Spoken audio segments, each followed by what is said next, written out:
আসসালামু আলাইকুম। হ্যালো বন্ধুরা, তোমরা কেমন আছো? আশা করি তোমরা ভালো আছো। আমি আলহামদুলিল্লাহ ভালো আছি। আমার শখের কিচেনে তোমাদের সবাইকে স্বাগতম।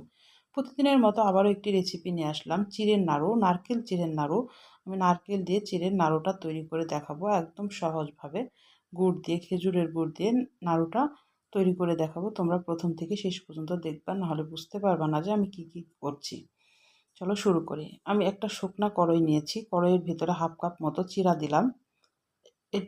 এই চিড়াটা ভেজে নিব। আমি একদম লো আঁচে চিড়াটাকে ভেজে নিব। আঁচটা একদম লোয়ে থাকবে, দিয়ে চিড়াটাকে আস্তে আস্তে ভেজে নিতে হবে। যখন একটু লাল হয়ে আসবে বা দেখলেই বোঝা যাবে যে এটা মচমচে হয়ে গেছে, তখন চিড়াটাকে নামিয়ে নিতে হবে।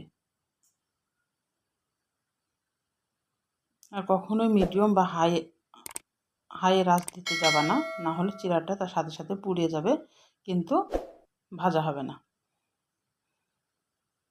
সময় নিয়ে একটু লো আঁচে ভেজে নিতে হবে চিড়াটাকে।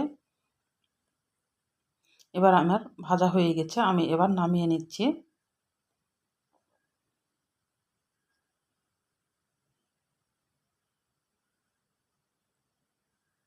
যতটুকু চিড়া নিয়েছি আমি ততটুকুই খেজুরের গুড় দিলাম, আর সামান্য পানি, খুবই অল্প পানি, যেন গুড়টা না পুড়ে যায়। দিয়ে এবার গুড়টা যখন চেটচেটে হয়ে আসবে, তখন আমি নারকেল কোড়া দিলাম হাফ কাপ মতো। এবার নারকেলটাকে ভালোভাবে গুড়ের সঙ্গে নেড়ে নিতে হবে। আমি একটু আগেই দিলাম, এই কারণে নারকেলটা একটু সিদ্ধ হবে, এই কারণে একটু পানি পানি থাকতে আমি নারকেলটা দিয়ে দিলাম। যখন দেখবা যে একদম শুকিয়ে আসছে, তখন চিড়াটা দিয়ে দিতে হবে।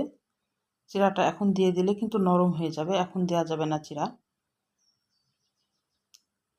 এই যে কড়াইয়ের সাথে উঠে আসছে, একদম শুকিয়ে গেছে, এখন চিড়াটা দিয়ে দিতে হবে। এবার চিড়াটা দিয়ে একদম লো আঁচে করে 5 মিনিট মতো আস্তে আস্তে চিড়াটাকে নাড়তে হবে, যতক্ষণ না বোঝা যাবে যে নাড়ুটা পাকানো হবে। এমনিতে বোঝা যাবে, লাড়তে লাড়তে এমনিতে বোঝা যাবে। এখন কিন্তু অনেক ঝরঝরা আছে দেখে মনে হচ্ছে, কিন্তু আস্তে আস্তে যখন নাড়া হবে, তখন নাড়ুটা পাকার মতো একটা শেপ লাগবে।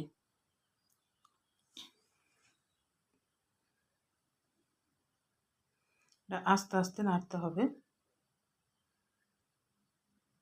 দেখো একটু চিটকে চিটকে ভাব লাগছে, নাড়ুটা পাকানো হবে দেখেই বোঝা যাচ্ছে।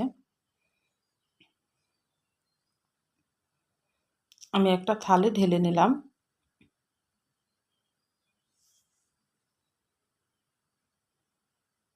থালে ঢালার পর 2 মিনিট অপেক্ষা করতে হবে, একটু ঠান্ডা হওয়া পর্যন্ত। বেশি ঠান্ডা হলে কিন্তু আবার নাড়ুটা পাকানো যাবে না।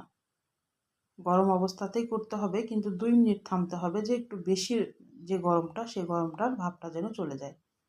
আমি তোমাদের এবার নাড়ুটা পাকিয়ে দেখাচ্ছি। একদমই সহজ, এটা খুব কঠিন কাজ না।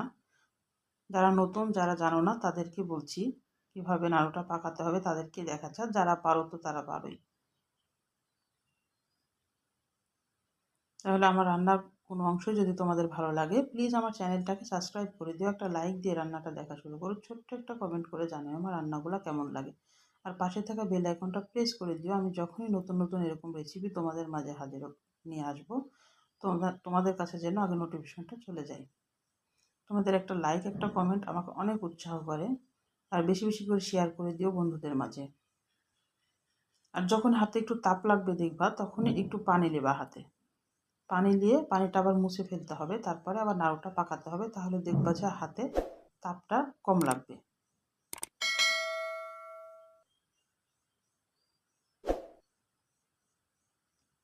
আমি এভাবে সব নাড়ুগুলো পাকিয়ে নিই। দেখো কত সুন্দর হয়েছে, শক্ত হয়ে গেছে এখনই। দেখো ফেললেও কিন্তু ভাঙছে না।